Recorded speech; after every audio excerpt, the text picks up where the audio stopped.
Hello guys, it's Oxy here again. And as you can see from the title, today we're gonna be seeing a way to fight the Catalan, the six bishop d2, that's the main line, and the save 5 queen a4 which tries to take back the pawn. But we're not just gonna find a way to play against the Catalan. We're gonna destroy with ambitious variations that will destroy and make white players hate their pieces.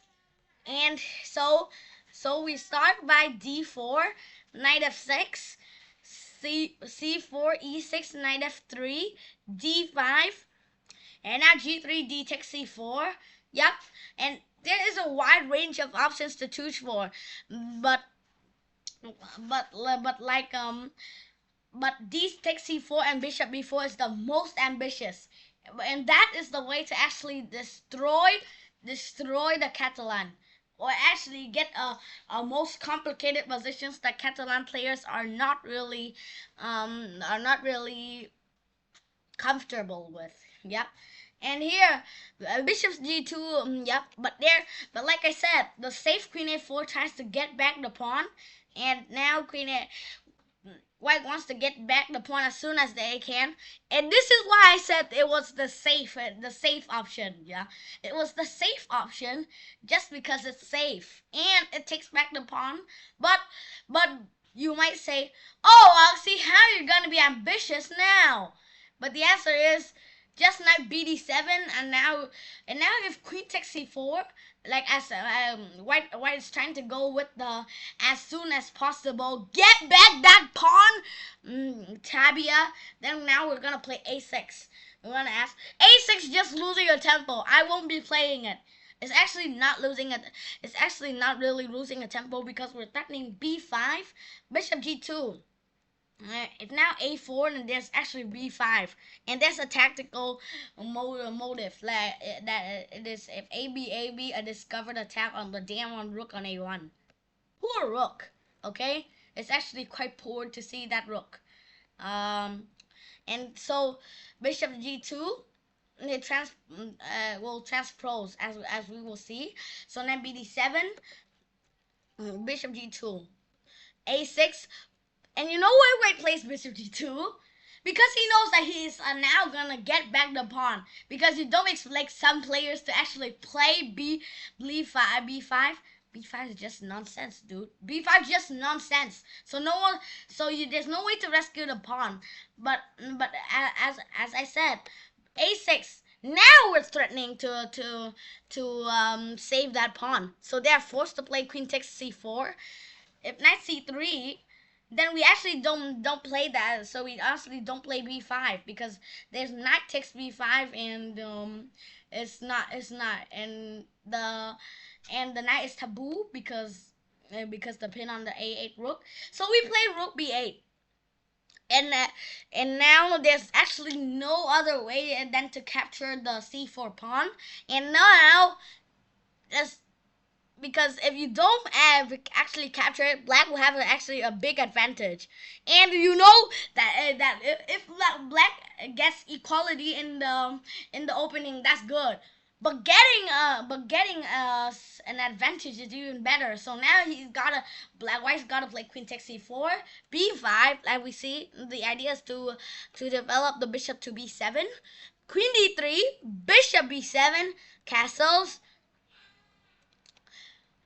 c5. Now black is doing quite okay because, yeah, and that is why we play a6, a6, b5, c5. We have a very good position because there's no way to refute this, and this is why ambitious player always play d takes c4, bishop f4, because if d takes c5, there's bishop takes c5. Oh, look at those snipers, or bishops. Look at those snipers sniping at the king. But actually the king won't actually be in any danger soon, but those bishops are not gonna be to any prevail. Bishop f4, rook c8. Now it still transposes after bishop f4, rook c8, d takes c5, bishop takes c5, knight e5. Because if rook ad1, Do you know what we play after rook 81? Rook 81. There's actually now, you might think, okay, castle's normal. And indeed, castles is actually normal. But how the heck is that ambitious? Okay? It's rook 81, bishop b4. And now you might say, oh, see, d65, bishop takes c5 is one tempo. And now you're losing another tempo for nothing. Well, indeed, we're losing another tempo, but it's not for nothing. It's the idea is to break the white pawn structure with the move bishop c3, and now and white can't stop castles even if he allows the queen, the bishop d6, bishop takes d6, queen takes d6, queen e7, and that's not really fun for. That's not really any good for him. So now, not rook 81. There's also the move knight g5. But if knight g5, then it's quite funny. But bishop takes g2, kings takes d2, and now queen b6. White, black is okay because there's still no way to stop castling, and he has some space on the queen side, and his structure is with no apparent weaknesses. There's no weaknesses actually. Yep. And so knight e5, bishop takes d2, king takes d2, knight takes e5. Black has no problems in the end game. Yep. Black has really no problems, and white would really welcome it if white allowed him. White got an IQP, but on a d3, and it's on the end game. So here, so when we go back all the way to knight c3 here, then queen takes c4 transposes like I said, but there's also knight e5. Okay, but knight e5 you might look funny, but it unleashes the bishop. Now the bishop, the Catalan bishop is usually very strong, and indeed, but now we've got the counter attack on the center. And when I say counter attack, I think you can see that the move is actually c5, striking in the center. And the liquidations, you might ask what liquidations you're about to see. Allow black to complete development easily. Queen takes c4, c takes d4, knight takes d7, bishop takes d7. If bishop takes b7 here, then there's rook a7, and now rook c7, and now you're dead. You're actually dead. You could lose a bishop and a rook. Actually, you could lose if you play bishop to a6. But yeah, bishop takes a6, queen a5, and it's boo boo. Okay, bishop takes b. No, not bishop takes b7. Queen takes d4. And now rook c8, castles. There's a little bit of liquidation. Bishop c5, and now we get a tempo. And next move should be like something like bishop c6, trading up the Catalan bishop, and we complete development easy with very much chances. The fish gives an edge for black here. Not enough to convert it, but still an edge, because you know an edge right out of the opening is very good to have. Not naive, and here, and so we go back all the way here because bishop g2, queen takes c4, a6, bishop g2 transposes. I checked this. Yep. And so we're done with the move queen a4, and that's why queen a4 is the rare and unambitious. So that is why more than a lot, no, I don't need to say more. A lot of people choose the move bishop g2. More than 10 times the move queen a4, bishop g2. And now it's gonna go into complex waters. Bishop g2, bishop d2, and this is the main move. And now a5.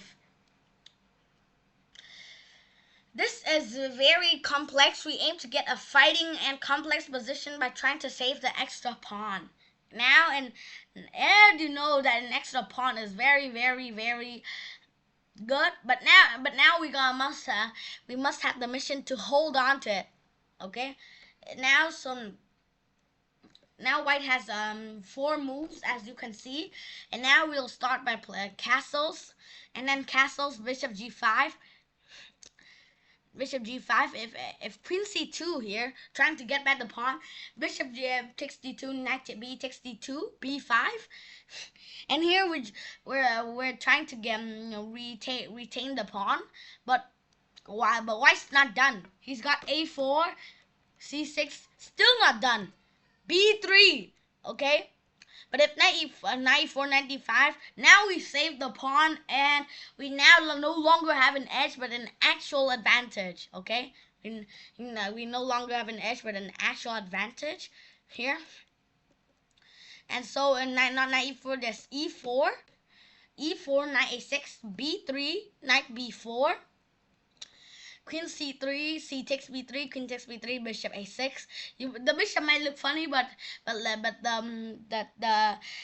a6 f1 diagonal is about to get blasted open because the pawn tension here is not going anywhere.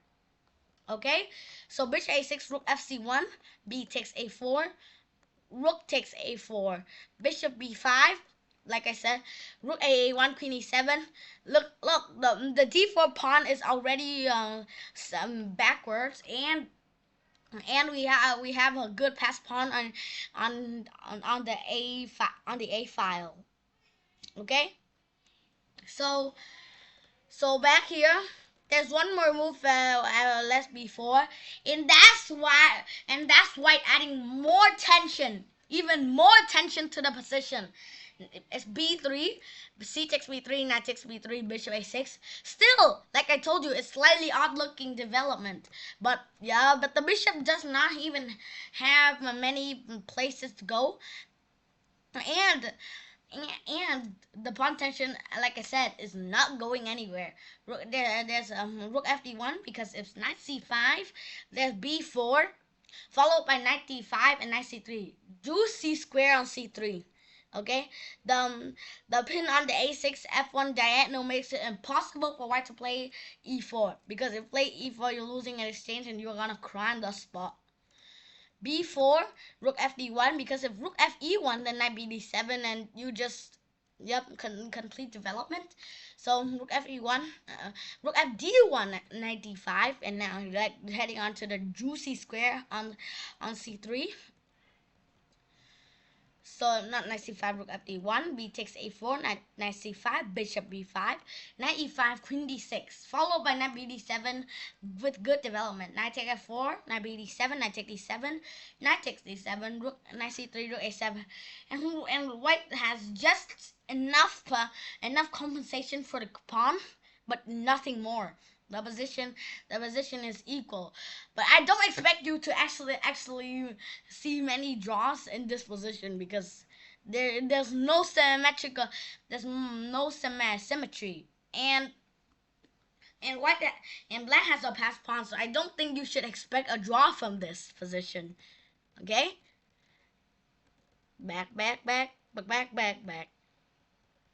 to queen now. So a3, there's a3, trying to tickle the bishop and get a tempo to attack the c4 pawn via bishop takes d2, knight takes d2. But now we play a move back. Okay, and can you guess what square, d6 or e7? Yes, it's e7. Yep, because if bishop d6 there's queen a4, and yep, that's not really good. Bishop e7, queen a4.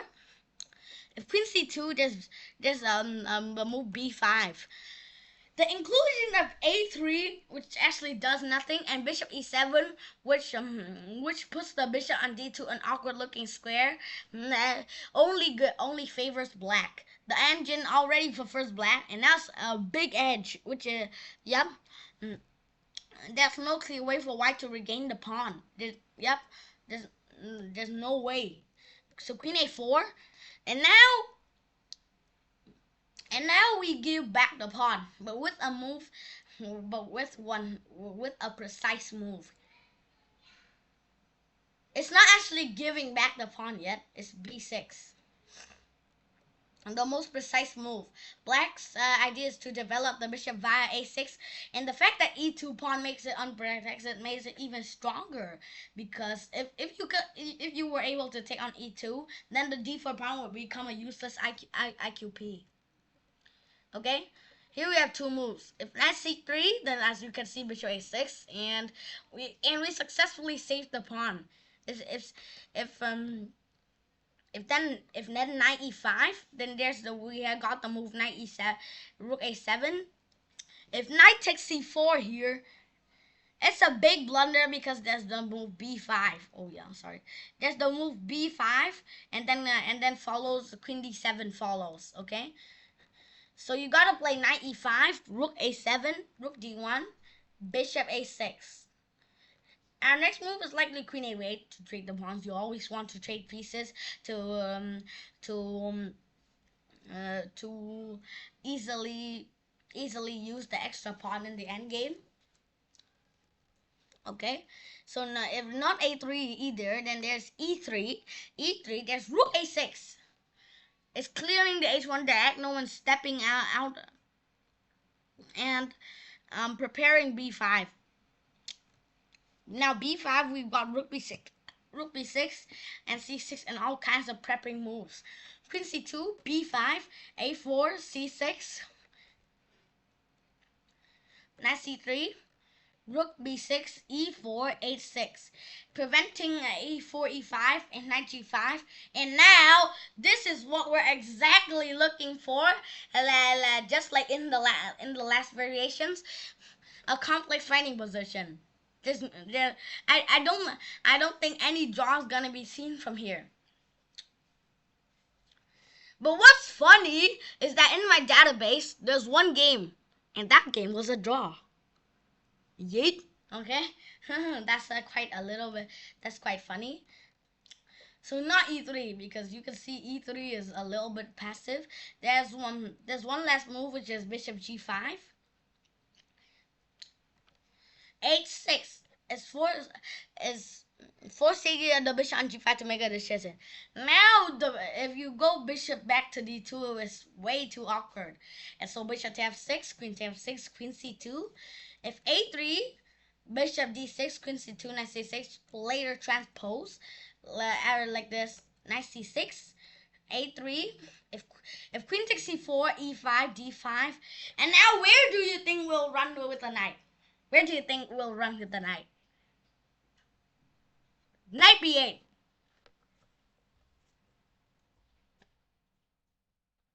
The most awkward move I've ever seen.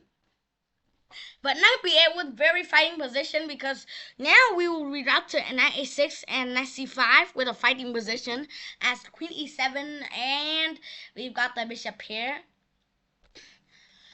So now queen takes c4, a3, bishop d6, queen takes c4, e5, d5, still knight b8, yep, knight c3, queen e7. Black has excellent results here. And we develop with knight a6 and bishop d7. Back, back. So we're done with the move castles, and now we go to queen c2, which is trying to capture the pawn. And black will try to hold the pawn in many variations. Okay, queen c2, bishop takes d2. We're trying to get a tempo. Queen takes d2 because you might think why not knight b takes d2? It is very more obvious. Like knight b takes d2, b5, and now a4. Castles transposes to the last variation that I told you.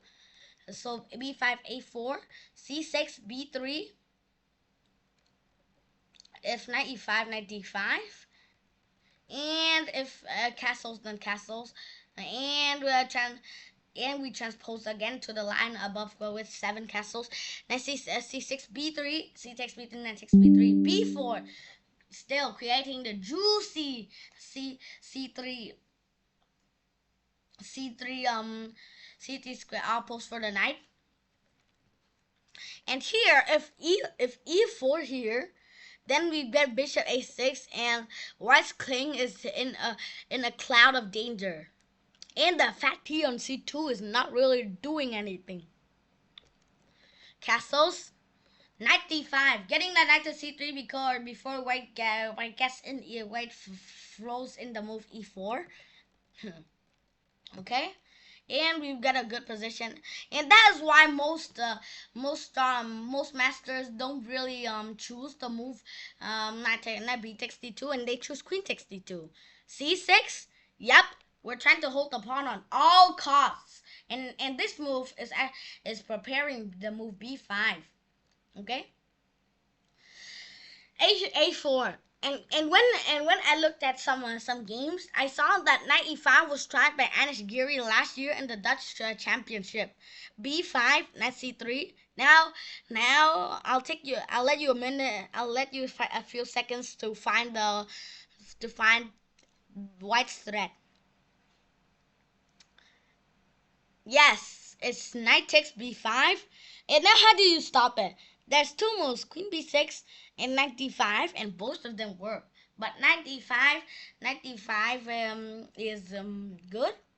Yep, both is actually good. But I would like to choose knight d5, a4. Then we got knight d5 followed by f6 to kick the knight away. If knight takes c6, queen c7, black gets pretty easy development with bishop b7. And actually, I must say that any normal move from white actually is answered with bishop b7. Even knight takes b8, you can actually play bishop b7. Yeah, and now we lose back the pawn, but we get easy development and strong rolling pawns on the queen side. Okay, knight c3, knight d5, b3, c takes b3, e takes b3, queen b6, e3. Here is castles, then f6, knight f3, castles. And now we go rook d8. The bishop on c8 may look a little bit awkward, but it will actually go to b7 to support the knight on d5, and later we can actually play c5.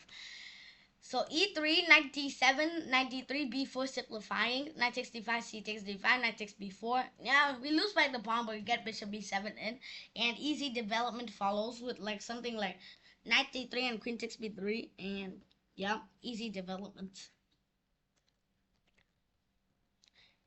Just like some of those posters in easy chess. a4 is the most played move as yep, it's more than 10 times the second move, knight e5, that was tried by Anis Giri. Okay? Uh and here that's this match here. Bang bang bang bang bang bang bang bang bang bang. And he actually won this match. Yep. Oh my goodness. He actually won this match. Okay, so back here is still c6, a4, the most played move, b5. Yep, holding on to the pawn. A takes b5 because if knight a3, then we got bishop d7 holding on to the pawn. Knight e5, knight d5, e4.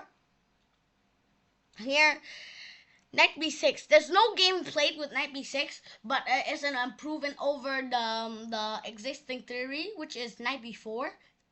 Knight b6, a b c b. Knight takes d7, queen takes d7, queen g5, double attack. But now we go castles, queen takes b5, queen takes b5, knight takes b5, knight c6. Black is now well equipped to fight against d4 and b2, which provide a counterplay because they are both weak. So after b5 here, we got a takes b5, c takes b5, queen g5, knight bd7. And now you're leaving two pawns and prize, but they were hanging anyway, so yep. Knight bd7. Yes, we are pushing the risk profile here a bit, but only 2 games are played here, so you are guaranteed a new position and likely an exciting game. Queen takes g7. There's actually 11 now. By the time it evolved, there's actually 11 now. By the time I made this. Queen takes g7. If queen takes b5, there's rook b8. Queen takes a5 because if queen takes c4, rook takes b2. Castles bishop b7. Black is very okay because the rook on b2 is active. Queen take a5, queen take a5, rook takes 5, rook takes b2, castles, castles. And now the rook on b2 again is active. So it is a good counter play for the isolated pawn on c4. So queen takes g7, rook g8, queen h6, bishop b7, castles, rook c8. We give white a huge choice to play, and you might feel it funny where there's a semi-main tabia here when it's the 14th move. Actually, the 15th. Oh, you see this? And the only reason why, because this position is very, very complicated. We covered let's go to the first one, knight e5. Now it's rather forcing to keep attention. Attention! Knight e5, bishop takes g2, king takes g2, knight takes e5, d takes e5, queen d5, king g1, queen takes e5, rook takes e5. And now, be brave. Queen takes b2, knight a3, b4, knight b5, queen e5, pinning along the 5th rank, rook d1, rook g6, queen d2, knight d5, e4. And it kind of looks like it's doomed, but our pawns provide great counterplay. c3, queen c2, knight e3. Very good move. If f takes e3, then funny queen king f8 when white has fantastic compensation thanks to the connected pawn in white's paralyzed pieces. White basically can't move these pieces. So queen a4, king f8, queen b4, queen c5, queen takes c5, rook takes c5, f takes e3, king g7. And now we're one way or another we're gonna get back that piece. Did you pay attention? I hope you did. So here, rook d1, b4, a typical idea. We roll the pawns for counterplay for our weak king. Knight bd2, rook g6, forcing white's queen to go back. Now, if queen e3, there's knight d5. If queen f4, there's also knight d5, queen e4, bishop a6. And if queen h4, there's rook g4, queen h6. If queen h3 here, then c3, b takes c3, b takes c3, knight b3, queen b6. And you know why we're so winning? The queen on h3 is too sidelined. So here, queen f4, rook g4, queen h6, rook g6. You're now equal, but for the souls who want to continue after queen h6, there's also the move c3. So here, rook g6, there's also the move queen h3, c3, b takes c3, b c3, knight f1, because if knight b3, bishop d5, we centralize our pieces with a tempi. Knight f1, queen b6, the c3 pawn ensures good counterplay chances. Yep. So here, there's also the move rook c1.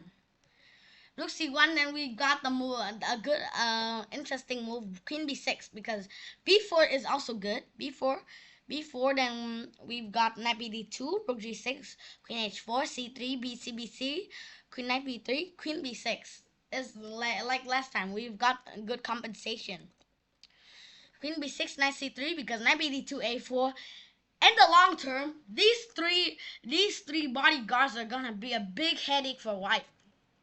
Okay, queen b6, knight c3, king e7 with a fighting position. And the king in the center is actually quite more safer than you might think. And now the next move, knight bd2. After the semi-main tabia, there's knight bd2, b4, rook fc1, rook g6 is a typical idea to trouble the queen on h6, queen h3, c3, bc, rook takes c3 actually. The queen on h3 is a bit of play to handle the counterplay on the queen side.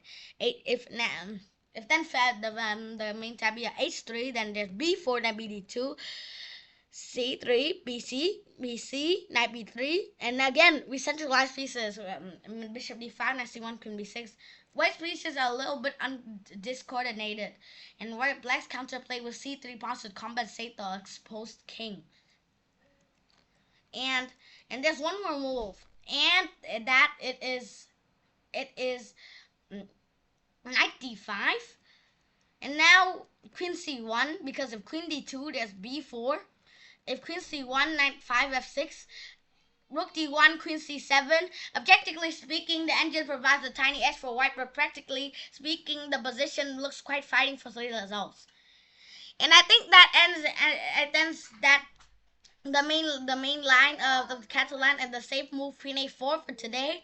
I hope you enjoyed it, and this is helpful. I hope you enjoyed it, and bye bye.